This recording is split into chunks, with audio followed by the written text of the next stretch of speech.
tutorial series. Today we'll learn about the use context hook. तो पहले use context use करने से पहले हमें कुछ बेसिक्स क्लियर होने चाहिए, जैसे कि what is component, what is props, what is prop dealing and why use context for that. Okay. So what is component? Component is a piece of code where we using the same code, same piece of code we using multiple places. Suppose right now ये मेरी एक website है, this is my website, where एक banner का section है और एक categories का सेक्शन है. Okay, this is our categories. So क्या होगा कि कैटेगरीज का एक डिज़ाइन होगा, डिज़ाइन ऐसा कि कैटेगरी का एक टाइटल होगा और कैटेगरी की इमेज होगी. ठीक है. इसी तरह हमें मल्टीपल जगह ये शो करना है, मुझे कैटेगरी का इमेज दिखाना है, कैटेगरी का टाइटल देना है. ठीक है, और एक कार्ड के फॉर्म में शो करना है. तो क्या होगा, एक प्रोसेस ये होगा कि मैं हर जगह सेम कोड को कॉपी पेस्ट करता जाऊँ. जैसे कि यहाँ किया, यहाँ किया, यहाँ किया, यहाँ किया. इस तरह मैं कॉपी पेस्ट कर दूँ, या फिर एक काम करूँ कि एक फंक्शन बना लूँ, एक कॉमन फंक्शन बना लूँ, और जब जो भी डेटा मुझे शो करना है ऐसा पैरामीटर ले लूँ और यहाँ पर शो कर लूँ. जैसे इमेज शो कर दूँ एक पैरामीटर लेके, और कैटेगरी का टाइटल शो कर दूँ टाइटल का पैरामीटर लेके. ठीक है. तो एक तो ये इशू होता है अपना, ये मतलब ये ऑप्टिमाइज़ सॉल्यूशन होता है कि कंपोनेंट बना लिया जाए. अब कंपोनेंट बना लेंगे अपन, लेकिन उसके बाद एक और इशू आता है हमारे पास कि what is prop, like prop का इशू आता है. तो बेसिकली प्रॉप क्या होता है? प्रॉप कुछ नहीं होता है, जैसे कि हमारा कोई फंक्शन बना हुआ है. Suppose function one we have some parameters. जैसे एक फंक्शन मैंने कॉल किया हुआ है, उसमें एक एरे पैरामीटर दिया हुआ है. ठीक है. तो ये पैरामीटर यहाँ पे जो एक्सेप्ट हो रहा है उसे प्रॉप कहते हैं. तो रिएक्ट की लैंग्वेज में से प्रॉप कहते हैं, नॉर्मली हम इसे पैरामीटर आर्गुमेंट्स कहते हैं. ओके. तो जब just like this is the exact issue in like exact terms of in React.js. So okay, you know about the props is just an argument. What is prop dealing? Prop dealing is just like आप एक function बना रहे हो, उस function के अंदर एक another function है. ठीक है. और उसी फंक्शन के अंदर सपोज मैं एक और फंक्शन बना देता हूँ, और ये तीनों फंक्शन सेम डेटा को सेम डेटा को यूज़ कर रहे हैं. ठीक है. ये एरे मैंने डाला, इसी फंक्शन में एरे का यूज़ हो रहा है, इसी फंक्शन में इस एरे का भी यूज़ हो रहा है, और इसी फंक्शन में इस एरे का भी यूज़ हो रहा है. ठीक है. तो मैं क्या कर रहा हूँ यहाँ पे, प्रॉप डीलिंग कर रहा हूँ. मैं प्रॉप्स पास तो कर रहा हूँ, लेकिन एक प्रॉप को पास करने के बाद दूसरे फंक्शन में भी सेम प्रॉप पास कर रहा हूँ, तीसरे में भी सेम प्रॉप पास कर रहा हूँ. तो रिएक्ट के अंदर जब हम इसको देखेंगे तो ये फंक्शन एक कंपोनेंट के दौर पे दिखेगा. ये कंपोनेंट है, ये फंक्शन टू एक कंपोनेंट है, और फंक्शन थ्री एक कंपोनेंट है. तो जब हम कंपोनेंट के अंदर एज अ प्रॉप्स पास करते हैं वन बाय वन, लाइक नेस्टेडली हम पास कर रहे हैं इसे नेस्टेड मैनर के अंदर, तो इसे प्रॉप डीलिंग कहते हैं. तो जब भी हम कोई स्टेट या ऐसा कोई वेरिएबल पास करेंगे जो कि मान लो बाद में मैनिपुलेट हो रहा है, चेंजेस हो रहे हैं, तो उसमें क्या होगा कि अपना कंपोनेंट जो है रीरेंडर होगा. सपोज अगर मैंने इस कंपोनेंट के अंदर कोई स्टेट चेंज करी ना, जैसे फंक्शन वन के अंदर एक कंपोनेंट में स्टेट चेंज करी, तो वो रीरेंडर करेगा फंक्शन टू को भी, फंक्शन थ्री को भी, जो कि जरूरी नहीं है. ये रीरेंडर होने का कोई सेंस नहीं बनता जब मैं अगर चेंजेस इस कंपोनेंट के अंदर कर रहा हूँ. ये मैं प्रैक्टिकली आपको समझाऊंगा अभी. तो इसे प्रॉप डीलिंग कहते हैं. तो जैसे कंपोनेंट के लिए मैं आपको एग्जांपल की साइड बताता हूँ. जैसे सपोज ये हमारी एक साइड है जिसके अंदर ये सेम पैटर्न में चीज़ें बनी हुई है. क्या है इसके अंदर, एक में इमेज है, एक टाइटल है, और एक टैग है. ठीक है. इसमें इमेज है, टाइटल है, टैग है. इमेज है, टाइटल है, और टैग नहीं है. ओके. तो इसमें क्या हो रहा है कि ये पीस ऑफ सेम, ये ऐसा तो नहीं है इस वेबसाइट डेवलपर ने इस कोड को बार बार लिखा होगा सेम जगह, नहीं. इसने इंटेलिजेंसी से ये किया है कि इसने इस चीज़ का कंपोनेंट बना लिया, उस कंपोनेंट में आर्गुमेंट एक्सेप्ट किए. जैसे इमेज का आर्गुमेंट ले लिया है, होम होम फैशन डिफॉल्ट जैसे टाइटल का आर्गुमेंट ले लिया, और टैग का आर्गुमेंट ले लिया. तो ये एक कंपोनेंट होता है. ठीक है. तो ठीक है, हम सब समझ गए, ये सब हो गया. प्रॉप डीलिंग क्या है और वाई यूज कॉन्टेक्स्ट, ये भी हम समझेंगे. पहले हम एक प्रैक्टिकल एग्जांपल लेते हैं. तो this is my code here, this is my app component here. मैंने इसमें एक लॉगिन कंपोनेंट बनाया है.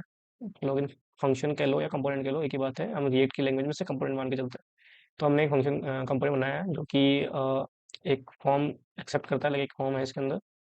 ठीक है. लॉगिन का फॉर्म है, जो कि मैं दिखा सकता हूँ. ये फॉर्म बन रखा है. इसके अंदर मैंने एक ऑन सबमिट पे एक हैंडल सबमिट फंक्शन बना रखा है, जो कि ईमेल और पासवर्ड जो हम ये डालेंगे वो चीज़ें एक्सेप्ट करेगा. ठीक है. यहाँ और यहाँ पे इसका लिए मैंने अभी लाइक हमारे पास कोई बैकएंड नहीं है, तो अभी फ्रंट एंड में मैंने कंडीशन लगा दी है कि email test at gmail dot com होना चाहिए, और पासवर्ड भी 1 2 3 4 5 होना चाहिए. तभी हमारा जो स्टेट बनाना का यूज स्टेट सेट यूजर, तो यूजर का वैल्यू हम सेट कर रहे हैं. ईमेल जो भी ईमेल डालेगा वो सेट हो जाएगा. मतलब मेन जो प्रोजेक्ट्स होते हैं उसके अंदर तो हम यूजर की काफ़ी इन्फॉर्मेशन शो करते हैं. राइट नाउ मैं एग्जांपल के लिए ईमेल लेता हूँ, और जैसे ही मैं इसे सेट करूँगा तो यहाँ आप देख लीजिए, मैं कंडीशन लगा रखी है. आपने टर्नरी ऑपरेटर के अकॉर्डिंग बारे में तो सुना ही होगा. टर्नरी ऑपरेटर जो कि question mark and then colon we use, like जब भी यूज़र की वैल्यू इसमें सेट होगी, मतलब ये कंडीशन जब ट्रू होगी, तो डैशबोर्ड का एक कंपोनेंट बना रखा है मैंने. आप देख लीजिए, ये डैशबोर्ड है मेरे पास. ठीक है. डैशबोर्ड कंपोनेंट है. तो जब भी ये यूज़र की वैल्यू सेट होगी, मुझे डैशबोर्ड का कंपोनेंट शो होगा. ठीक है. ये वैल्यू दिखने लग जाएगी डैशबोर्ड की, जो भी मैंने बना रखी है यहाँ पे। इसके अंदर मैंने क्या किया हुआ है, एक स्टेट ली हुई है जिसमें सेट प्रोफाइल के नाम से है, ताकि मैंने इसलिए लिया है क्योंकि हमने एक पी टैग मतलब एक एंकर टैग बना रखा है, जिसमें हम जब भी गो टू प्रोफाइल का टेक्स्ट आएगा और क्लिक करेंगे तो हमारा प्रोफाइल शोन लग जाएगी। ये दूसरा कंपोनेंट है, और लाइक तीसरा कंपोनेंट है इन मैनर्स ऑफ हिरार्की प्रोफाइल। ये भी हमारे कंपोनेंट है, ठीक है, जिसमें माय नेम और क्वेश्चन मार्क। ये क्वेश्चन मार्क हमारा डेटा होना चाहिए, ईमेल ईमेल शो होना चाहिए हमें यहाँ पे, ठीक है। तो अभी के लिए वैसे क्वेश्चन मार्क लिख रखा है। तो अभी हम इसकी फंक्शनलिटी देखते हैं, जैसे कि मैं test@gmail.com और पासवर्ड लिख देते हैं और लॉगिन करते हैं। तो ये आ गया हमारा डैशबोर्ड, ठीक है। This is your dashboard. तो आपको शो हो रहा है ये वाला कोड, बिकॉज हमारे प्रोफाइल में अभी फॉल्स है, ठीक है। तो जब भी मैं इस क्लिक हियर पे क्लिक करूंगा तो ये प्रोफाइल पेज पे पहुंच जाएगा। ओके, ये हमारा प्रोफाइल पेज है। जैसे कि मैं यहाँ जाता हूँ, यहाँ लिखा है my name. Okay, my name question mark और गो बैक का बटन हमारा इधर ही है डैशबोर्ड में। ये कोड हमारा इधर ही है, ठीक है। जस्ट ये कोड अलग है प्रोफाइल वाला, ठीक है। तो जब मैं गो बैक करूंगा तो मैं वापस डैशबोर्ड पर क्लिक हो जाऊंगा और इस तरह ही चलेगा, ठीक है। और अब मानते हैं प्रॉप डीलिंग होती क्या है, अब यहाँ पे हम समझते हैं रियल लाइफ सिनेरियो के अंदर। तो सपोज मैंने लॉगिन किया और मैंने एक सेट यूजर मेरी वैल्यू सेट कर ली। अब मुझे ये वैल्यू डैशबोर्ड के अंदर चाहिए। तो डैशबोर्ड में मुझे चाहिए होगी, तो ये सपोज एक फंक्शन ही मान लो जिसमें हम आर्गुमेंट पास कर रहे हैं। तो एक मैं पास करूंगा यूजर, इधर वापस से लिखता हूँ मैं, जैसे डैशबोर्ड के अंदर मुझे यूजर का डेटा चाहिए तो मैं एक यूजर लिखूंगा, ठीक है, और यहाँ पे यूजर पास कर दूंगा। तो ये यूजर तो वेरिएबल हो गया, ठीक है। और ये है कुछ भी नाम लिख सकते हैं इसका। मैं एक्स वाई जेड लिखूंगा तो एक्स वाई जेड के थ्रू मुझे यहाँ आर्गुमेंट गेट करना पड़ेगा, जिस तरह आप देख सकते हैं यहाँ पे। मैंने यहाँ पे एरे पास किया, बट यहाँ पे ए आर आर करके मैंने उसको गेट किया। उसी तरह सेम चीज़ यहाँ पे होती है, एक्स वाई जेड मतलब हम उसका नाम ले रहे हैं, तो हम अंडरस्टैंडिंग के लिए यूज़र का नाम यूज़र ही रख रहे हैं, ठीक है। अब मुझे ये वैल्यू सेट करवानी है, जैसे कि अब मुझे यहाँ पे अब मैं आर्गुमेंट गेट कर रहा हूँ। तो बेसिकली क्या होता है, हम ऐसे प्रॉप्स करते हैं। अब ये जो आ रहा है वो पूरा एक ऑब्जेक्ट आ रहा है। अब मैं ऑब्जेक्ट को डिस्ट्रक्चर कर रहा हूँ, डिस्ट्रक्चर मतलब तोड़ रहा हूँ। सपोज इस ऑब्जेक्ट में हम देखते हैं क्या आ रहा है।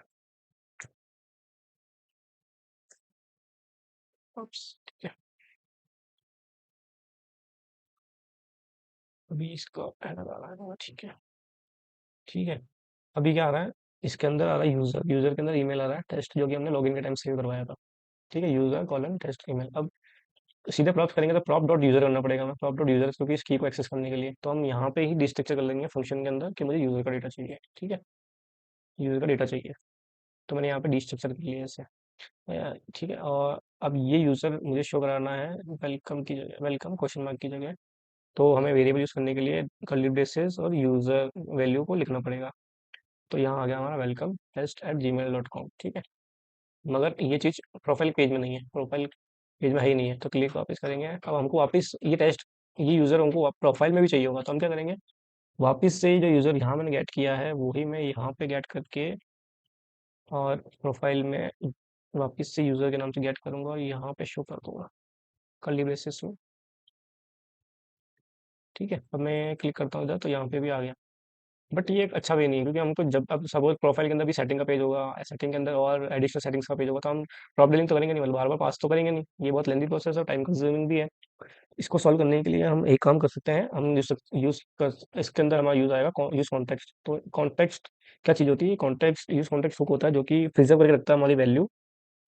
जब भी मतलब हमारे पूरे ऐप ऐप के अंदर जो भी कंपोनेंट है सबके अंदर वो वैल्यू यूज हो सके, इसके लिए यूज कॉन्टेक्स्ट हुक यूज होता है, ताकि वो एक ही जगह पे सारी वैल्यू गेट करके रखे, सेव करके रखें, और वो ही वैल्यू हम हर कंपोनेंट में यूज़ कर सकते हैं, ठीक है। तो अभी उसका एग्जांपल देते हैं अपन, यूज़ कॉन्टेक्स्ट पहले बनता कैसे है, ठीक है।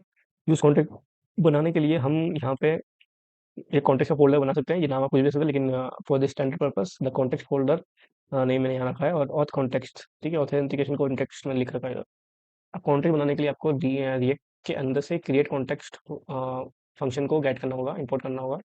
फिर क्रिएट कॉन्टेक्स्ट की वैल्यू आप ब्लैंक दे सकते हो और इनिशियल दे सकते हैं, वो आपकी इच्छा है। मैंने ब्लैंक दिया है और उस कॉन्टेक्स्ट का कोई नाम लिखना पड़ेगा, जैसे मेरा कॉन्टेक्स्ट नाम है ऑथ कॉन्टेक्स्ट, ठीक है।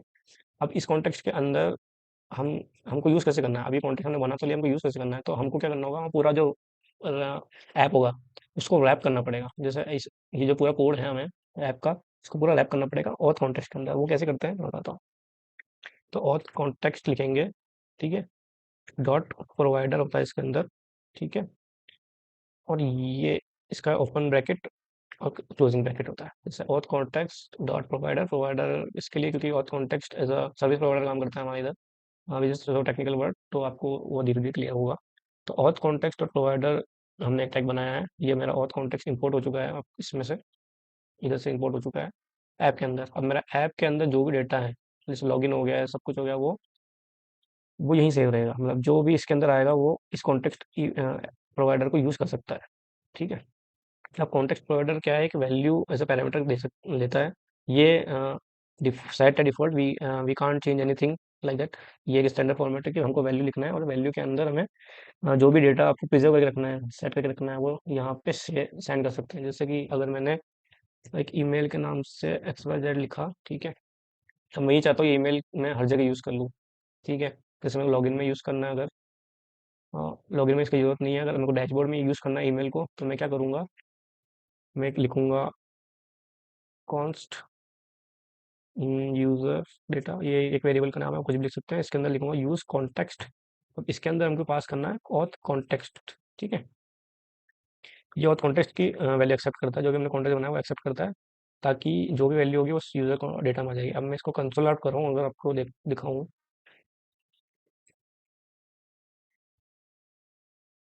Okay, I think there some issue. Auth context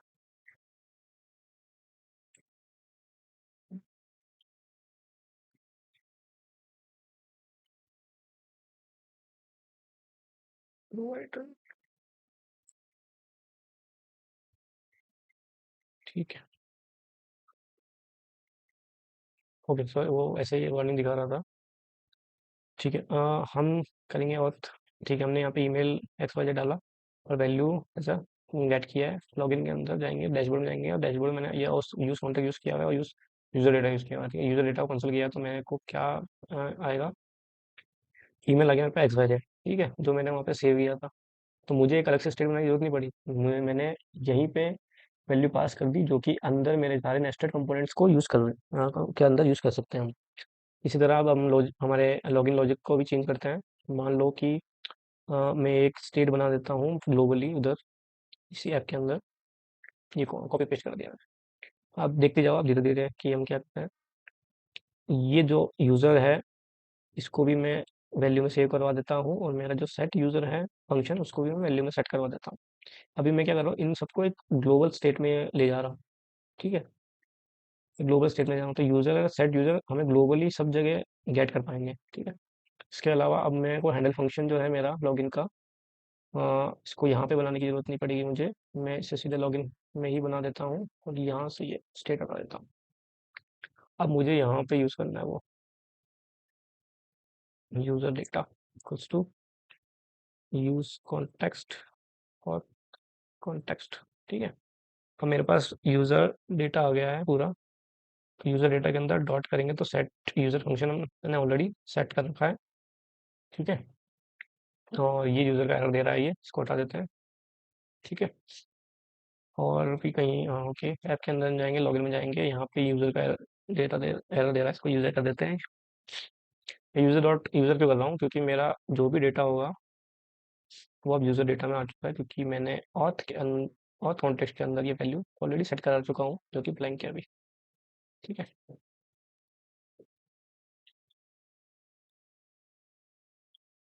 ठीक है। तो मैंने यहाँ पे स्टेट बना ली है ऐप के अंदर ही, और उस ऐप की स्टेट को ही मैंने वैल्यू में डाल दिया है। लॉगिन में जाएंगे, लॉगिन में हमको यूज़र डेटा मिल गया है। और डैशबोर्ड में हमको कोई प्रॉप पास करने की जरूरत नहीं है, तो हमको यहाँ पे इसकी एक्सेप्ट करने की भी जरूरत नहीं, क्योंकि यहाँ पर यूज़र डेटा यहाँ पहुँच गया है, मिल गया है वैसे भी। अब यहाँ पे हमें अगर यूज़र शो करना है तो यूज़र डेटा डॉट यूज़र करना पड़ेगा।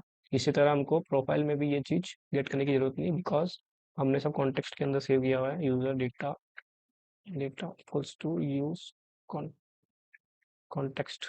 Okay, auth context. हमको सिर्फ ये लाइन लिखने की जरूरत है, यूज कॉन्टेक्स्ट। हमको कोई प्रॉप पास करने की जरूरत नहीं है इसमें। अब मैं यहाँ पे user data dot com, user data dot E करूँगा। ठीक है। अभी अब देखते हैं कि पहले लॉगिन में जाते हैं, यूज़र डेटा में क्या आता है आफ्टर लॉगिन। ठीक है। अभी के लिए आपको पता है सेट, मतलब यूज़र ब्लैंक होगा, यूज़र यूज़र ऐसा फंक्शन बता रहा है। अब जैसे मैं लॉगिन करता हूँ, तब तक देखोगे यूज़र के अंदर test email dot Gmail set हो गया, बिकॉज कि लोग मैंने हैंडल सबमिट के अंदर यूज़र डेटा में जो सेट यूज़र फंक्शन था कॉन्टेक्ट यूज स्टेट का, वो मैंने कॉल कर दिया है।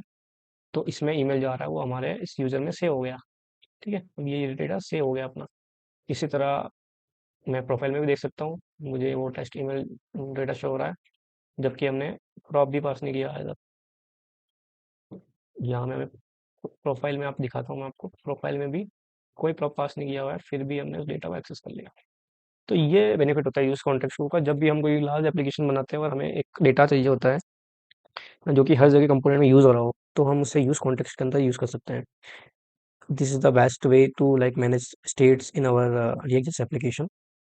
Yeah, so that's it, guys. Thank you for watching, and please like and subscribe my YouTube channel. And thank you so much.